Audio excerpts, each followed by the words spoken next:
Hi guys, അപ്പോൾ ഇത് നമ്മുടെ പുത്തുവിൻ്റെ ബർത്ത്ഡേ ആണ് കേട്ടോ. പുത്തുവിൻ്റെ ബർത്ത്ഡേ ആണെങ്കിൽ കൂടെ ഇച്ചുവിനാണ് ഏറ്റവും സന്തോഷം. ഇച്ചു നൈസായി സൈഡിൽ നല്ല അതിന് കേക്കൊക്കെ മേടിച്ച് കഴിക്കുന്നുണ്ട് കേട്ടോ.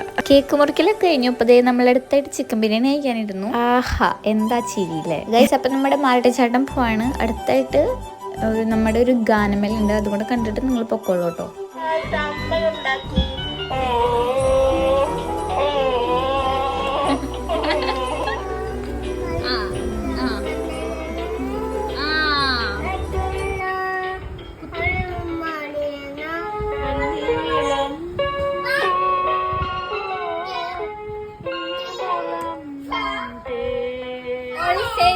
സുജാത, ഒപ്പം നമ്മുടെ അഞ്ജലി, രക്ഷകരായി നമ്മുടെ ഇച്ചു ആൻഡ് പുത്തു.